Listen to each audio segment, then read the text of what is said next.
Hello, everyone. Good morning and welcome to 5 UX Fixes to Improve Your Site's Accessibility. We're glad you're all joining us. I'm Matt Zellner, and I'll be your host for today's event. Again, if you're experiencing any technical difficulties joining the online session, I don't know how you'd be here right now, or seeing the slides, please dial GoToWebinar customer support at 1-866-962-6492, and they should be able to help you out. At this time, all participants are in a listen-only mode. Please note that as an attendee, you're part of a larger audience today. However, due to privacy concerns, the attendee list will not be displayed. The presenters, myself and Ruzhi, will be holding a Q&A session at the end of today's presentation. But please feel free to ask a question at any time online, and we'll do our best to answer as many as we can during the Q&A session and respond to all of the others via email or phone. To ask a question, simply use the questions box that's located as part of your GoToWebinar console. You can type in your question and click the send button. Keep in mind that your questions are sent to both of the presenters, so myself and Ruzhi, as well as our team. But again, I'd definitely emphasize we've got a lot of material today, so if you want to ask a question at any time, feel free to use that question box. And with that said, why don't we move into introducing your host company for today.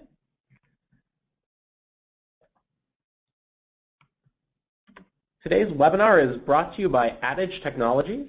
Ruzhi and I are both from Adage, which is an e-commerce web design and development firm based here in Chicago. We're broadcasting out of Chicago right now. We're focused on the performing arts, museums, associations, and manufacturing, and helping those organizations connect with their customers and community through better, more powerful e-commerce. And we serve clients around the world, from the United States to Australia to the United Kingdom to Denmark. And we've received a number of awards. Some of them are at the bottom of the screen. But overall, we're a company that's very excited about making sure that our websites and our e-commerce are accessible for all audiences.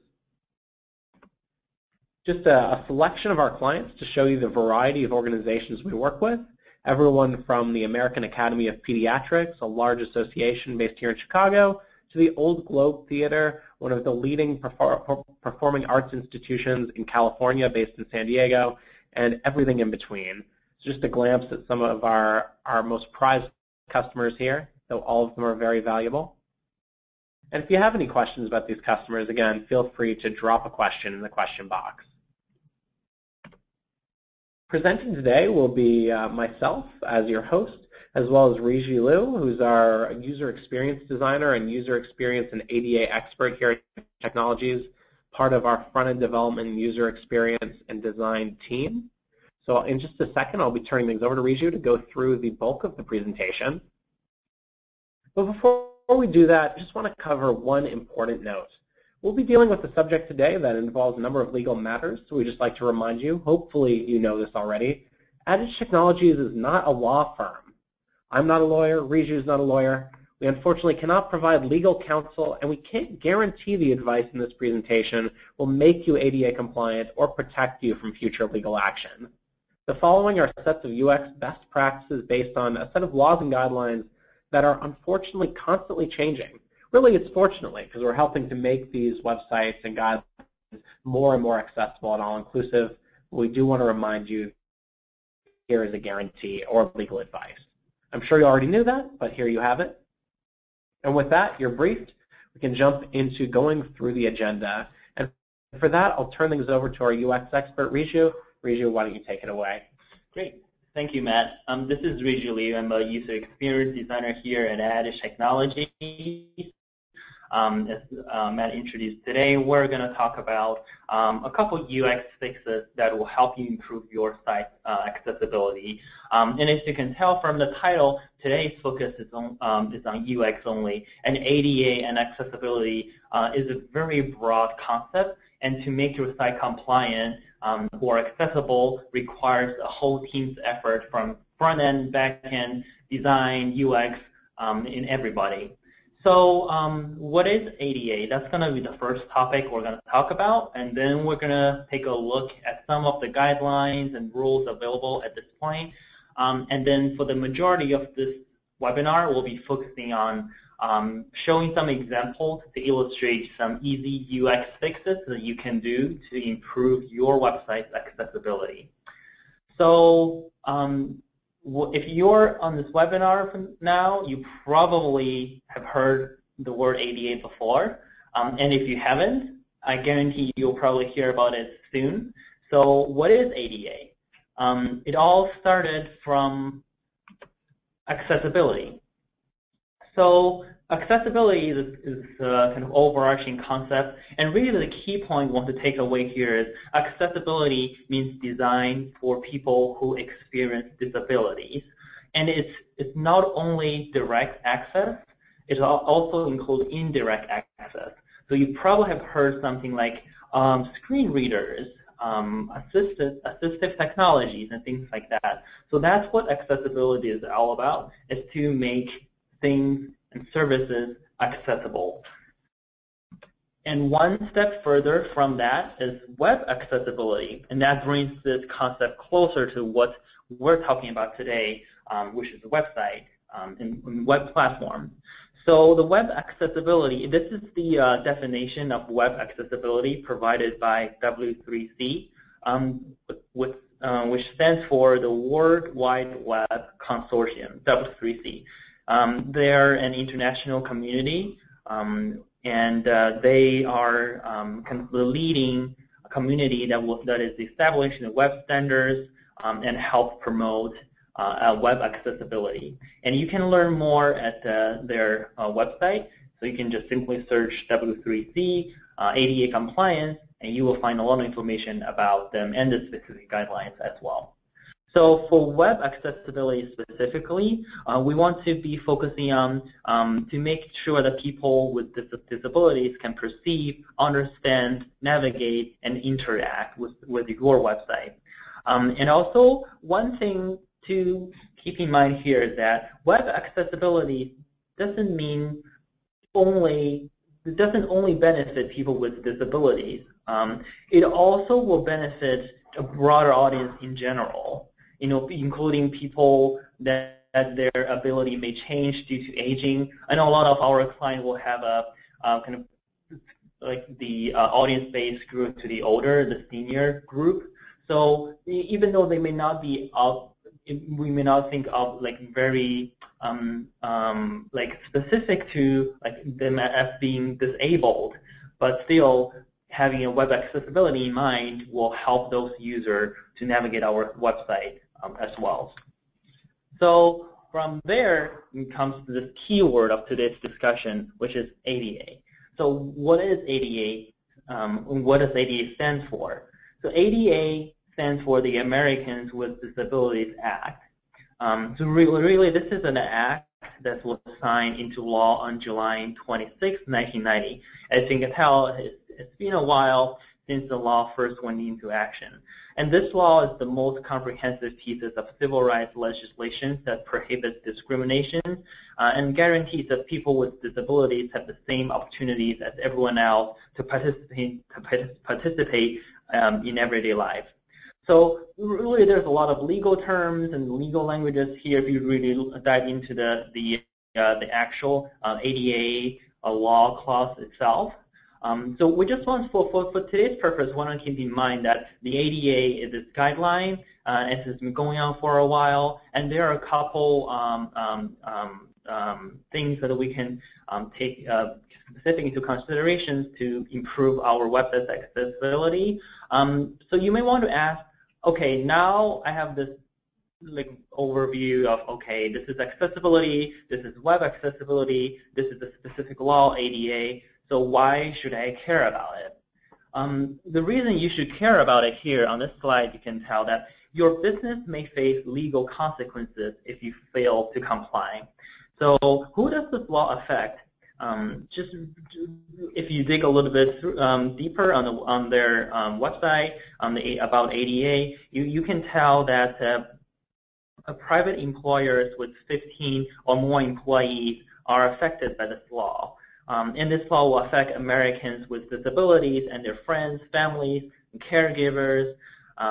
Also, business operating for the benefit of the public and all state and local government agencies. they may be affected by this law. So your business may be affected.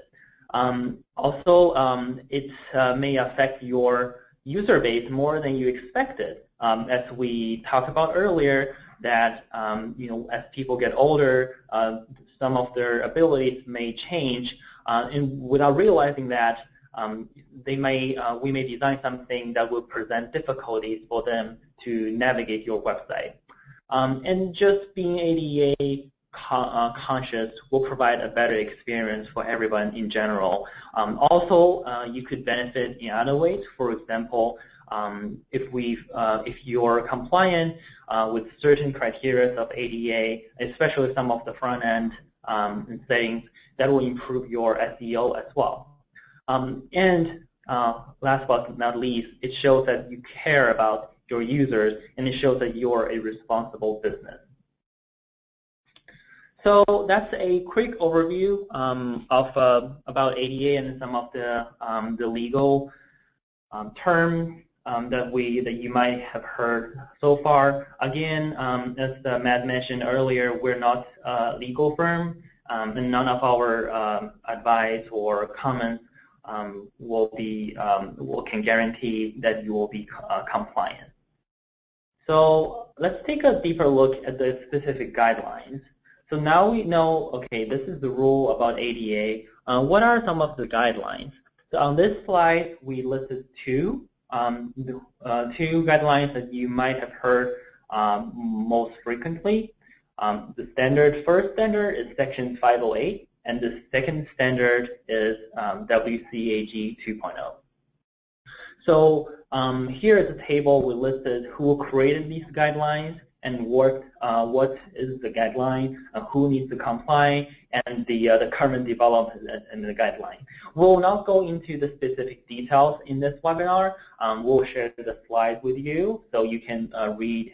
You can also read online for more information. But really, the key takeaway here is that the Section 508 is a more is like the original guidelines that is required for government agencies, and it's been a while since it first established.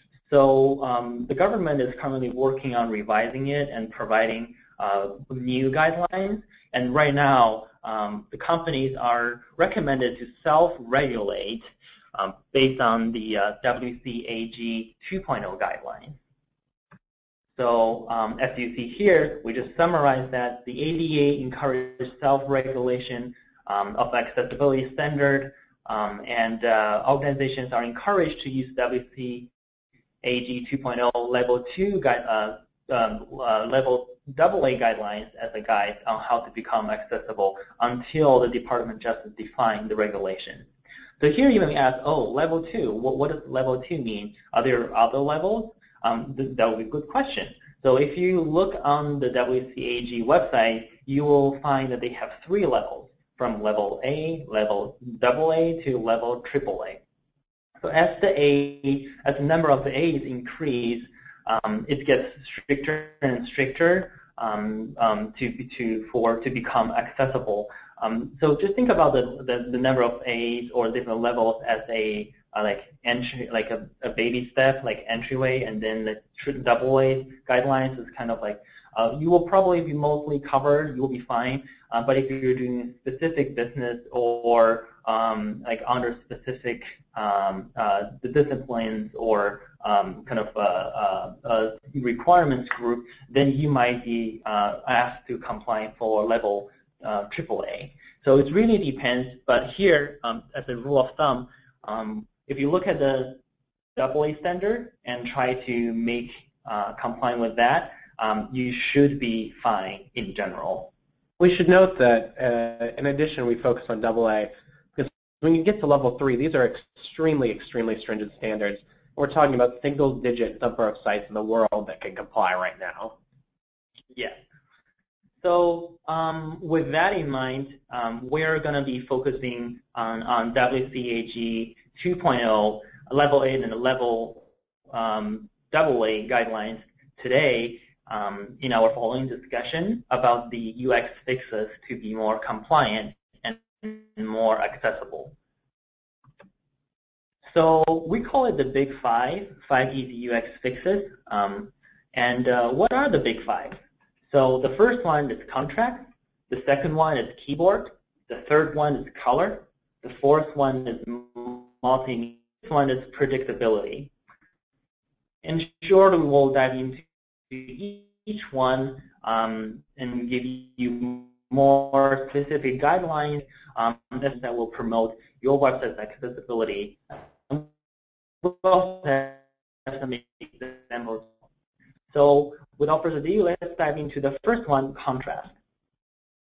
So contrast, and the key point here is we want to maintain a high contrast for text over image. So when you see this keyword, text over image, you probably think, our website has a lot of text over images, because right now there's this design trend. We want to create this immersive experience, so you will want to put a lot of images, like videos, just shiny and colorful stuff on your website to promote branding, to enhance experience, and so on and so forth. So it's not a bad thing to put more images on your website, but we may want to take a look and to make sure that if you have text that you put on the image, you want to make sure that there's enough contrast. So a specific guideline in WCAG 2.0 regarding contrast is 1.4.3. Again, you can read all the guidelines on the WCAG website, and they also list the specific criteria that you will fail or pass, and things you can do in very specific manner to pass this guideline. So here, as we can see that this example we have here, you have an image of this beautiful field, and then you have this text, white text on top of that. For us, it may not be very difficult to make out the text here, but again, here, as you see here, we say it failed this test because it is required for large-scale text to have a 3:1 contrast ratio. So sometimes you will fail it without even realizing it. You might think, oh, it's okay, but actually it's not okay. So how do we fix this issue, or how do we make sure that our text over image is compliant? One tool that we use a lot is called contrast checker. Specifically, there's one tool called color contrast analyzer that can help you check whether your content has a sufficient contrast ratio. So there's one thing, like sometimes the front-end developers, they will use some automated tool to check the contrast between the background and the text. But keep in mind that sometimes most of those tools will not analyze an image as a background.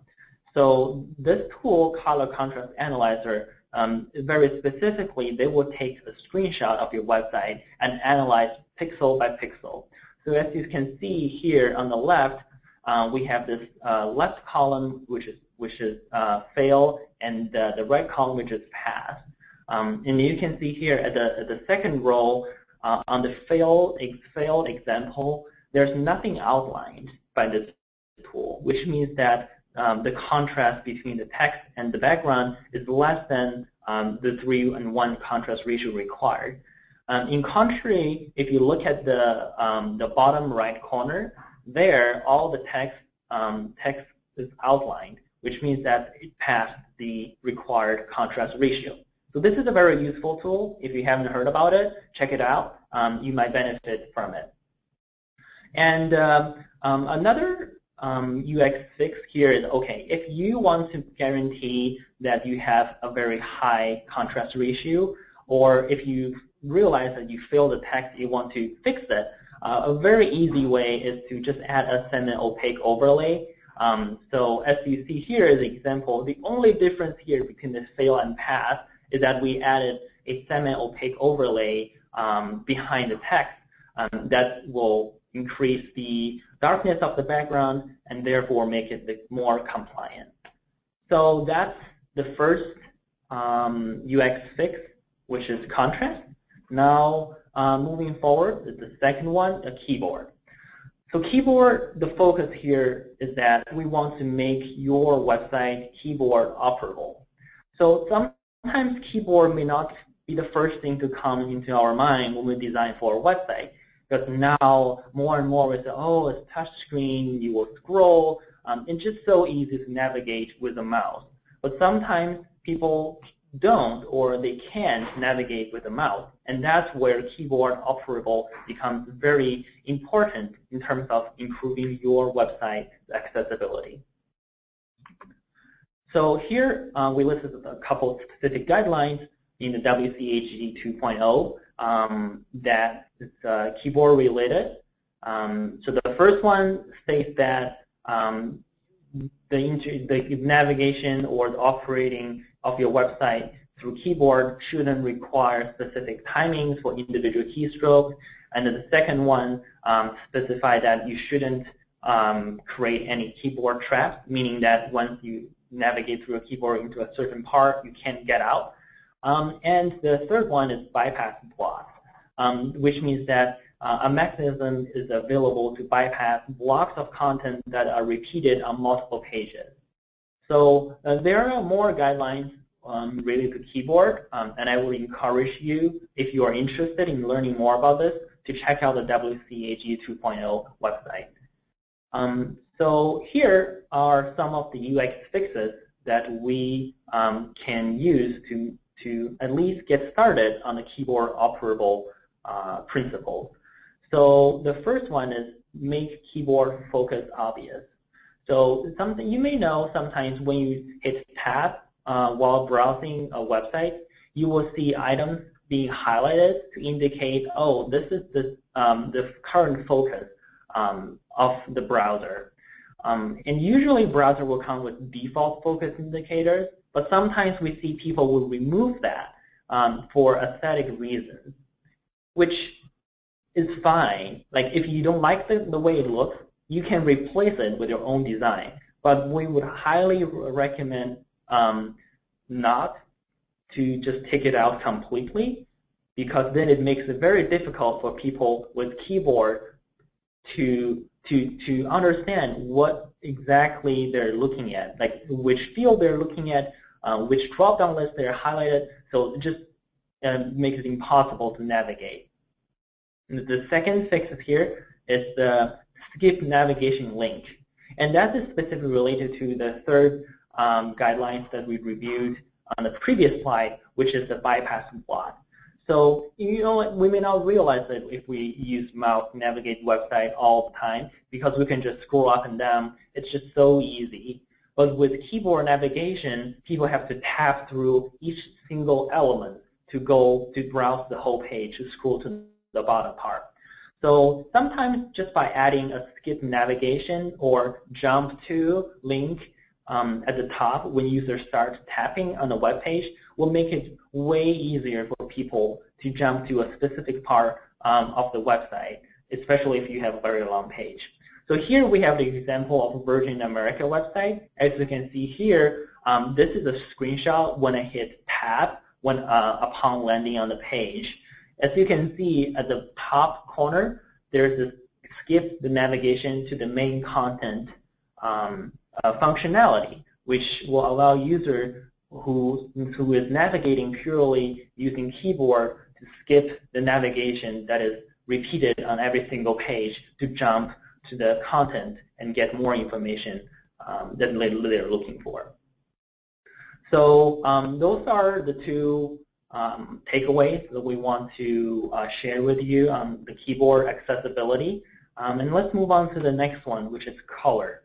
So color is very important in terms of branding and create an immersive experience, and then as well as presenting information.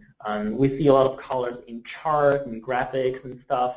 And there's nothing wrong with using color.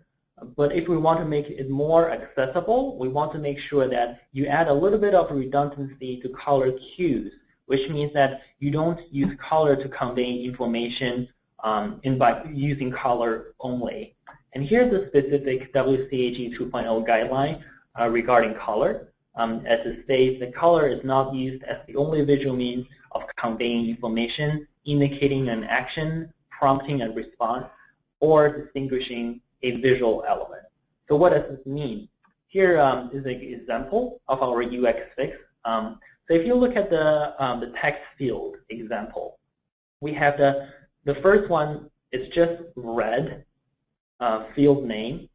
And sometimes people use color to indicate fields in red is required. So, well, if you can tell it's red, that's perfect. You know it's required. But for some people, they may have a hard time telling the color from black or telling the color that it is red.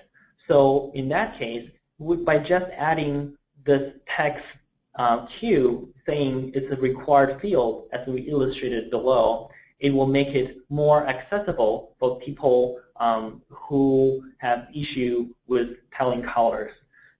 So that's the example what we mean by adding redundant cues.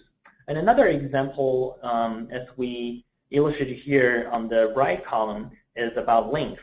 So sometimes we use different color to highlight that is a link, something you can click on.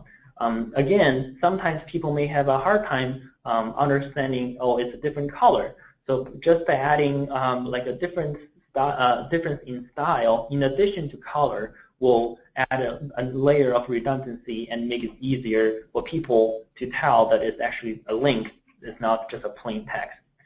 So underline is one way, bold is another way, italic is another way you can make it different. So as long as we add some redundancy there, in addition to color, it will improve your website's accessibility. The fourth point we're going to touch on today is regarding multimedia. Similar to color, which we want to add redundancy, for multimedia, we want to add alternative, which means that you don't only present information in one media, sound or video, like things like that. The most common alternative is text, and we'll have examples to show that later on in the later slides.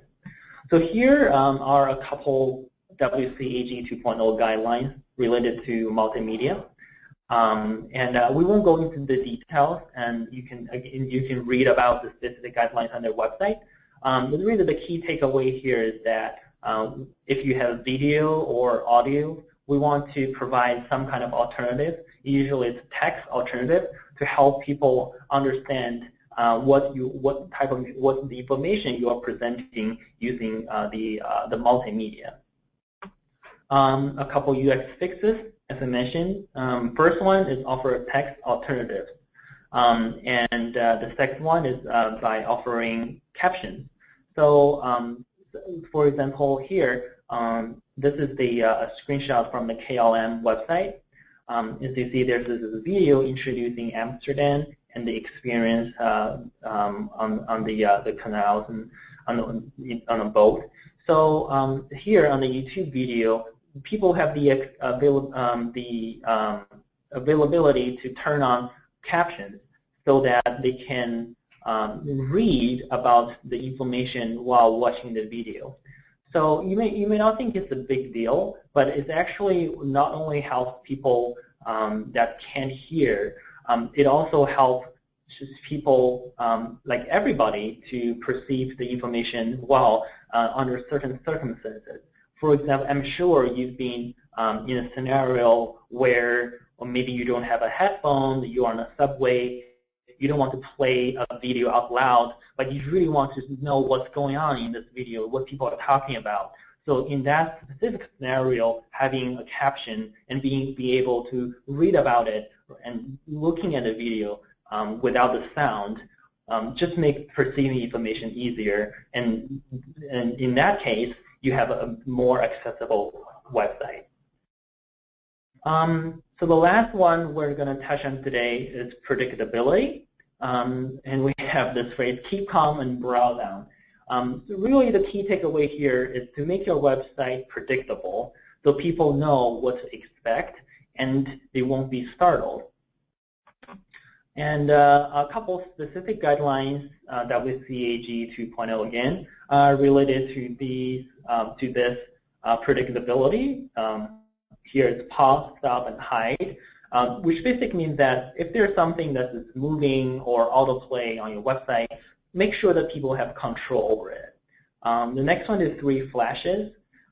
So basically, we want to avoid having more than 3 times flashes in any 1 second period because it may cause seizure. And then next one is on focus. When any component receives focus, it does not initiate a change of context, which means that when people tab through your website, they won't suddenly be brought to a different page, or things won't suddenly pop up and startle them. And then the last one listed here is consistent navigation. So navigation mechanisms that are repeated on multiple web pages within a set of web pages, they should behave the same, so people know what to expect. So one example here that we have, again, another airline website, Lufthansa. As you can see here, is that they have this carousel that will autoplay, which means that after a couple seconds, it will scroll to the next page. Carousel is a common element on website. Some people have said, like, there's a constant debate in the UX world about whether carousel is good or bad. My opinion is that it really depends. It depends on how you use it, what's the purpose of it, and whether you can make it accessible. In this case, for Lufthansa, they made it accessible by offering the control to the user. So if you look very closely, like at the bottom where they have the indicator of the slide, there's this play and pause control there. So people can make the carousel stop if they want to. Just that simple act will increase the accessibility of this carousel by a lot. So that's one easy UX fixes, is to offer control. And another one is to, if you just make sure, or just try to avoid autoplay on your website as much as possible, and that will save you a lot of headaches. So that concludes the 5 easy UX fixes that we want to share with you today: contrast, keyboard, color, multimedia, and predictability. All right, thank you, Ruzhi. So we've gone through 5 easy UX fixes, and so to conclude, before we go into our Q&A session, to remind you to go ahead and start getting your questions in, we always like to leave everyone with some next steps. So next steps, we'd say start by not waiting. Take steps now to take care of obvious shortcomings. So if you see any of these issues on your website, or if you know you have some glaring issues with accessibility, such as missing alt text for images, take the time now to make those changes. You can use the information from this webinar and from the WCAG site.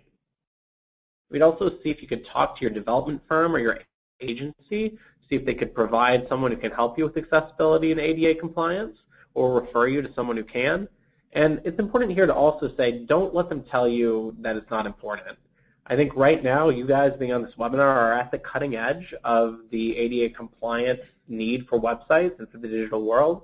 So make sure that you find someone who understands that it's important, and don't be convinced that it's not, especially when there's so many legal proceedings and so much litigation going on right now. You don't want to put yourself at risk. And then we'd say, and this branches off from digital a little bit, but make sure your organization's legal team is aware of the current ADA compliance legal proceedings and is aware of what your preparedness strategy is. So of course, again, say the first step is, some of this is just common sense. So make sure you're doing everything you can to make your website as accessible as possible for all your users. All right, with that said, we can now move into the Q&A portion of our webinar. So at this point, again, I'd remind you to ask your questions. You can use the question box that's part of the GoToWebinar console to ask any questions. I think it looks like we have a few, and so we will start with those and then jump into any more that we see come in. All right, so first one, I think, is an easy one for you, Ruzhi. What are some ADA resources or WCAG resources that you would recommend in addition to this webinar? Great question. So as we mentioned a couple times throughout the webinar, the WCAG website is really a good resource.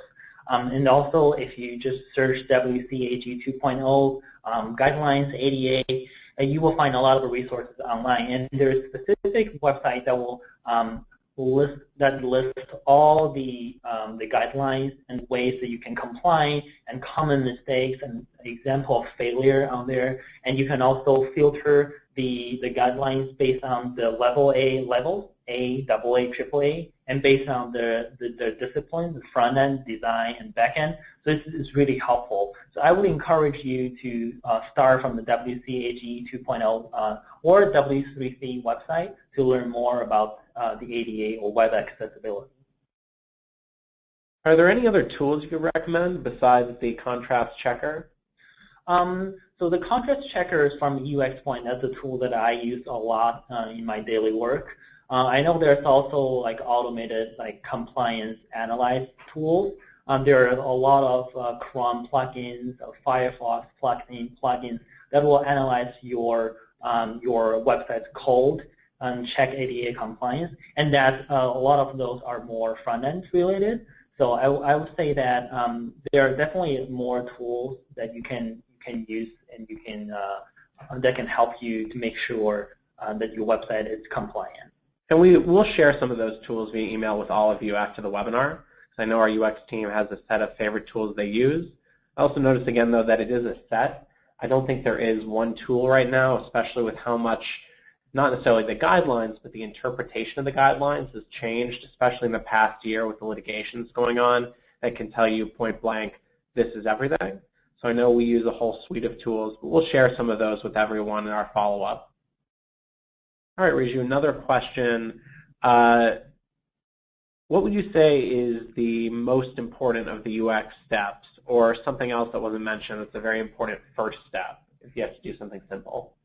So I think in terms of the first step, if you've never done any ADA compliance work before, or if this is the first time you've ever heard about ADA concept, I would highly recommend you conduct an ADA audit first on your website, just to have a very basic understanding of what the status quo of your website is, like how compliant or not compliant your website is. So that is absolute first step I would recommend, and I would recommend that you you either do that internally with your legal team, your design team, development team, or hire someone who has the capability to do so. Great. All right, well, we have a few other questions. I've noticed a lot of people have asked questions regarding specific instances of compliance, so we want to make sure we answer those as accurately as possible. And so for all of you, definitely we will look through your questions and get back to you and provide you an answer via email. If you have any other questions that you'd like to ask us, you can ask us still through the GoToWebinar console for a few minutes, or you can see both of our email addresses are over on the screen here. Feel free to reach out. Or if you'd really like to talk to us, you can call us via the Adage main line. It's right there. Additionally, for all of you who joined us today, we'll be sharing both the slides and a recording of the webinar if you request it, so we can get all of that over to you for your organizations to share. And we'll also be letting you know about the next webinar in our series, which will be coming up soon. So again, at this time, I'd say make sure to get those last few questions in. Thank you, Ruzhi, for your presentation today, and thank you, all of you, for joining today. At this point, we'll stick on the line for a little longer for more questions, but thank you all for joining us, and have a great day.